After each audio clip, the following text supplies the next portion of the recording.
আসসালামু আলাইকুম প্রিয় শিক্ষার্থীবৃন্দ, তোমাদেরকে আজকে ত্রিকোণমিতি থেকে 5টি প্রশ্নের উত্তর দেব। তো যেগুলো সাধারণত নৈবেদ্যিক হিসেবে আসে, অর্থাৎ ছোট ছোট 5টি প্রশ্নের উত্তর। আমি 1 নম্বরে যেটি রেখেছি সেটি অত্যন্ত সহজ। 1 নম্বরে প্রশ্নটা উঠিয়ে নিচ্ছি। cos theta root over of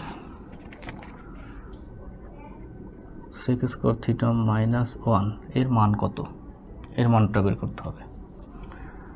তো কি করব, এখানে cos থিটা রেখে দেই আর রুট ওভার অফ এখানে sec স্কয়ার থিটা -1, এটা একটা সূত্রে যায়, অর্থাৎ আমরা লিখতে পারি tan, sec tan, অর্থাৎ সেকের সাথে কার সম্পর্ক? ট্যানের সম্পর্ক।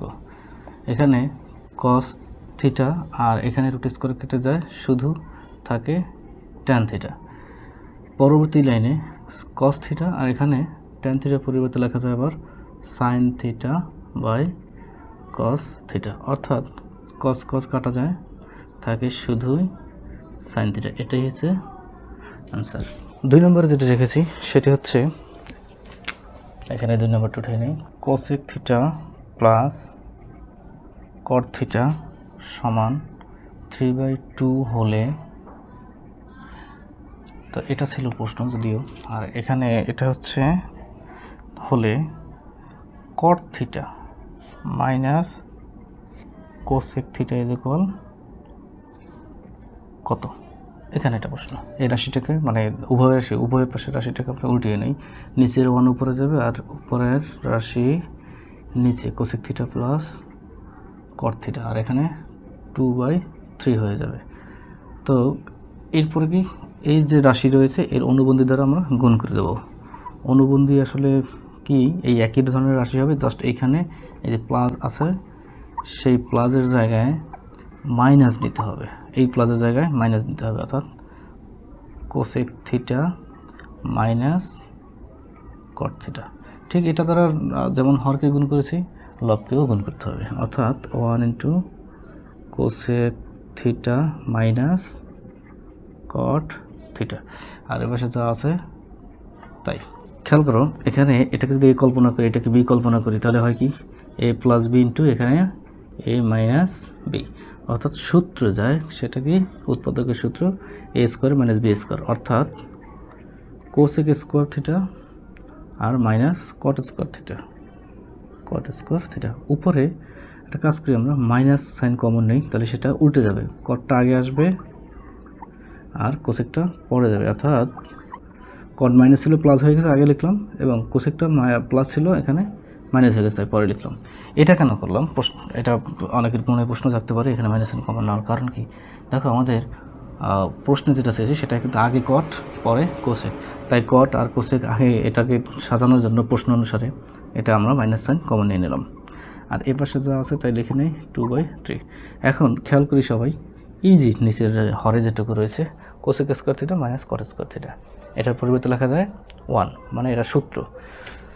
তাহলে আমরা কি লিখতে পারি 1, আর যে 1টা লেখা লাগে না, অর্থাৎ শুধু উপরের রাশিটাই লিখবো। আরেকটা কাজ, এইখানে যে মাইনাস চিহ্নটা, আমাদের প্রশ্নে কিন্তু মাইনাস চিহ্ন প্রথমে চায়নি, সেক্ষেত্রে আমরা কী করবো, এই মাইনাসটাকে উপরে নিয়ে নেবো, তার মানে উভয় পক্ষে মাইনাস দ্বারা গুণ করব, অথবা এই মাইনাসটাকে ভাগ করব, একই কথা। গুণ করা আর ভাগ করা এখানে একই কথা। সেক্ষেত্রে আমরা কী লিখতে পারি, cot theta minus cosec theta সমান 2/3, তো আগেই ছিল, এই মাইনাসটা যেহেতু এই পাশে চলে আসবে, তো এইটুকু, অথবা উভয় পক্ষে যখন মাইনাস দ্বারা গুণ করব সেক্ষেত্রে এখানে চলে আসবে উত্তর -2/3, আর এটাই এই প্রশ্নের অ্যান্সার। এখন আসি এর শর্টকাট হইতে আমরা কীভাবে করতে পারি এই অন্ততপক্ষে এই প্রশ্নটা। আগে আমরা এটাকে খেয়াল করব যে cot theta minus cosec theta, minus থাকুক বা প্লাস থাকুক সেটা আমাদের কোনো প্রবলেম না। দেখব এই কট আর কোসেকের স্কোয়ার করে, মানে বর্গ করলে, আলাদাভাবে বর্গ করলে সেটা সূত্রে যায় কিনা। যেমন এখানে cot square minus cosec square কিন্তু সূত্রে যায় না, সূত্রটা কি cosec square minus cot square.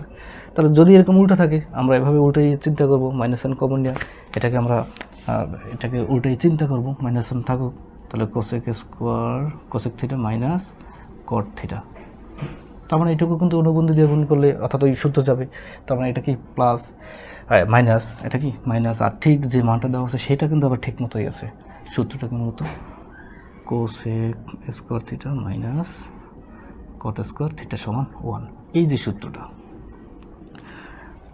এরকম যদি সূত্র যায় সেক্ষেত্রে আমরা কী করবো, প্লাস থাকলে মাইনাসের মান প্রশ্নে চাইবে সাধারণত, আর মাইনাস থাকলে প্লাসের মান প্রশ্নে চাইবে। তো সেক্ষেত্রে আমরা জাস্ট এইটাকে উল্টিয়ে দেবো। এখানে 3/2 আছে, উত্তর হবে 2/3। যদি এটা স্বাভাবিক থাকতো, কোসেকটা আগে থাকতো, কটটা পরে থাকতো, তাহলে আমাদের উত্তর ওটাই হতো, অর্থাৎ 3/2 এর জায়গায় 2/3 হতো উত্তর। কিন্তু যেহেতু এটাকে ঘোরানো আছে একটু আগে পরে, সেক্ষেত্রে একটা অতিরিক্ত মাইনাস আসবে, অর্থাৎ উল্টানো থাকলে আমরা মাইনাস দেবো এবং এটার উল্টা মান বসিয়ে দেবো। এটাই হচ্ছে শর্টকাট হয়। আর যদি এটা এবং এটার সাথে সামঞ্জস্য থাকে, ঠিক থাকে, একই রকম থাকে এবং সূত্রে যায়, সেক্ষেত্রে জাস্ট এর উল্টা মানটাই হবে এর উত্তর। 3/2 না হয়ে হবে 2/3। তো আসলে প্রশ্নটা অতীব সহজ এবং শর্টকাটের কীভাবে করবে সেটাও বলে দিলাম। আশা করি সবাই অঙ্কটা পারবে। তো এরপরের প্রশ্ন হচ্ছে 3 নম্বরে যে প্রশ্নটি রেখেছি, সেটি হচ্ছে sin 5a সমান cos 5a হলে cot 90 মাইনাস 5a সমান কত? এই যে প্রশ্নটা খেয়াল করি, sin 5a এখানে থিটার জায়গায় 5a আছে, এখানে থিটার জায়গায় 5a আছে, অর্থাৎ থিটা মিল আছে। সেক্ষেত্রে আমার অঙ্কটি করা যথেষ্ট সহজ হবে। এবং cot থিটার জায়গায় টোটাল এই বিষয়টা রয়েছে। তো এখান থেকে sin 5a এটাকে ভাগ করে নিয়ে আসি, তাহলে কী লেখা যায়, cos 5a সমান 1। এবং এই যে এইটুকু sin বাই cos, এটা একটা সূত্র, sin বাই cos এ কী লেখা যায়, tan, অর্থাৎ tan 5a সমান 1। এখান থেকে আমাদের 5 এর মানটা বের করে ফেলি কত ডিগ্রি, তাহলে বাকিটাও আমরা সহজেই বের করতে পারবো আশা করা যায়। এই অঙ্কটা তো অন্যভাবেও করা যাবে। তো আমরা এখান থেকে tan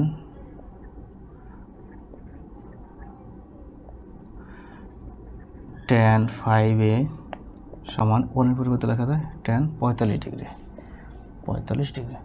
তার মানে 5a সমান হচ্ছে 45 ডিগ্রি। এখন আমরা যেটা দেওয়া মানে প্রশ্ন আছে সেটার দিকে আসে। তাহলে এটার মান যদি বের করতে হয়, তাহলে cot 90 ডিগ্রি মাইনাস 5 এর মান 45 ডিগ্রি, আর cot 90 মাইনাস 45 মানে হচ্ছে 45, আর cot 45 এর মান কত, tan এবং cot উভয়ই 45 এর মান হচ্ছে 1, তার এটার আনসার হচ্ছে 1। অঙ্কটি খুবই সহজ এবং বেসিক যে বিষয়গুলো সেগুলো দিয়ে করতে হচ্ছে, অর্থাৎ এগুলো যদি আমাদের প্র্যাকটিস থাকে এটা কিন্তু 1 মিনিট লাগবে না, কিন্তু কোনোটায় বেশি লাগবে, কোনোটায় কম সময় লাগবে। সেক্ষেত্রে এটা কিন্তু 1 মিনিট লাগার কথা না। যাই হোক, এই ছিল 3 নম্বর প্রশ্নের উত্তর। এরপর আমরা লিখব 4 নম্বর প্রশ্ন। 4 নম্বর প্রশ্ন হচ্ছে tan থিটা মাইনাস 30 ডিগ্রি সমান √3 হলে sin থিটা সমান কত? এটিও আরও একটি অনেক সহজ প্রশ্ন। তো আমরা এখানে করব কি, এখান থেকে কাজটা করব। এখানে tan আছে, এপাশে √3 পরিবর্তে tan কত লাগবে, সেখান থেকে শুধু থিটার মান বের করে এখানে যদি বসিয়ে দিই, তাতেও আমাদের অঙ্কটা হয়ে যাবে। আমরা সেভাবেই করি, tan থিটা মাইনাস 30 ডিগ্রি, √3 পরিবর্তে লেখা যাবে tan 60 ডিগ্রি। এই মানগুলো কিন্তু অবশ্যই মুখস্থ রাখবে, তাহলে সহজেই কিন্তু সময় বাঁচিয়ে কিন্তু অঙ্ক করতে পারবে। আর বিভিন্ন কৌশল মনে রাখা যায়, কিন্তু পরীক্ষার সময় কিন্তু কৌশল অ্যাপ্লাই করার সময় থাকবে না। tan উভয় থেকে বাদ, তাহলে থাকে থিটা মাইনাস 30 সমান 60। তাহলে এখানে থিটা সমান 60 ডিগ্রি, আর 30টা যদি পাশে চলে যায় প্লাস হয়ে যায়, তার মানে থিটা আসে 60 এবং 30 অর্থাৎ 90 ডিগ্রি। তাহলে আমরা এক কাজ করি, এখানে সাইন 90 বসাই দিই, অর্থাৎ সাইন থিটার মান বসাই দিই এখানে 90 ডিগ্রি।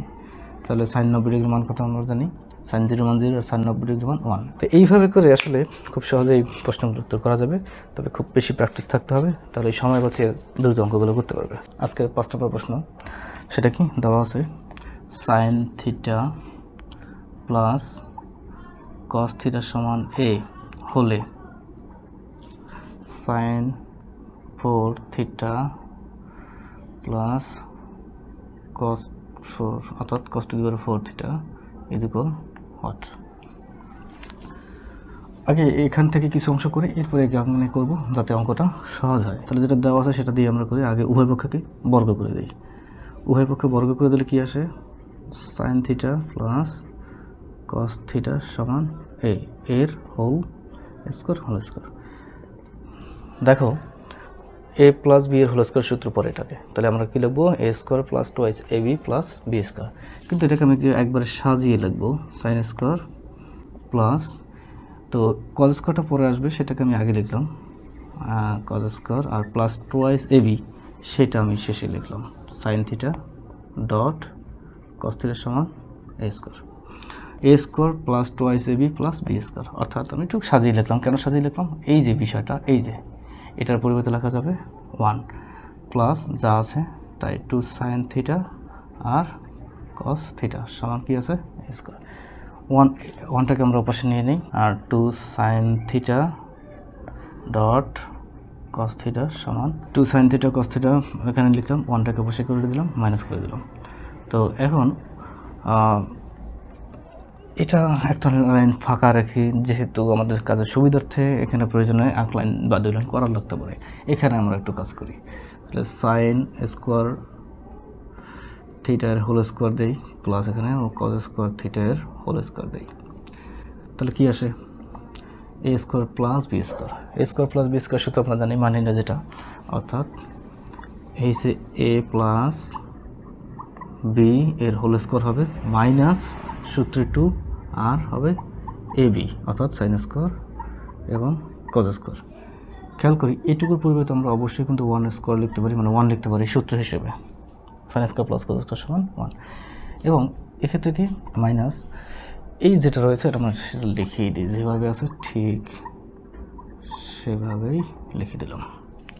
আচ্ছা, সেক্ষেত্রে আমাদের কী দরকার, এইখানে সাইন থিটা কস থিটা দরকার, এখানে 2 সাইন থিটা কস থিটা আছে, আর 2টা প্রয়োজন নেই, যদিও 2 প্রয়োজন থাকতো যদি এখানে আমরা স্কোয়ার নিতাম, তো স্কোয়ার করলে আবার এখানে 4 আসবে, সেক্ষেত্রে আগে ওপাশে নিয়ে নিই, অথবা আগে স্কোয়ার করি এপাশে তাও হবে, এখানে স্কোয়ার করে নিই, তাহলে 4 sine square theta cos square theta সমান এ স্কোয়ার মাইনাস 1, অর্থাৎ উভয় পক্ষকে আবারও বর্গ করে দিলাম, উভয় পক্ষে আবারও বর্গ করার কারণে প্রত্যেকটার উপর স্কোয়ারটা আলাদা করে দিলাম, আর 2 এর উপর স্কোয়ার 4 হয়, এবং এটার উপর হোল স্কোয়ার যেভাবে আছে ঠিক সেভাবেই। আচ্ছা, তো সেক্ষেত্রে কী আসে, শুধু সাইন স্কোয়ার থিটা আর কজ স্কোয়ার থিটা কি আসে, এই 1/4টা ওপাশে গেলে কী হবে ভাগ হয়ে যাবে, তাহলে 1/4, আর এখানে সি স্কোয়ার মাইনাস 1 এর হোল স্কোয়ার। এখন আমরা এই মানটা এইখানের মানটা আমরা এখানে বসাই দেবো, 1 স্কোয়ার করলে 1 হয়, 2 ইন্টু এইটুকু মান কত, এই যে 1/4 এ স্কোয়ার মাইনাস 1 এর হোল স্কোয়ার, তাহলে কি আসে 1 মাইনাস এটা কাটাকাটি করলে আসে 1/2 এ স্কোয়ার মাইনাস 1 এর হোল স্কোয়ার। এটাই হয়েছে মূলত অ্যান্সার। এটাও একটা নৈর্ব্যক্তিক প্রশ্ন, সেখান থেকে কারেক্ট করা। তো নৈর্ব্যক্তিক প্রশ্ন কিন্তু অপশানে এভাবেই আছে, অন্যান্যভাবেও আছে, কিন্তু অপশানের সাথে যেটা মিলে সেটা হচ্ছে এটা, অর্থাৎ এটাই হবে উত্তর। যাই হোক, আশা করি অঙ্কটা বুঝতে পেরেছো। যদি কোনো সমস্যা থাকে অবশ্যই কমেন্ট বক্সে কমেন্ট করে জানিয়ে দেবে। আল্লাহ হাফেজ।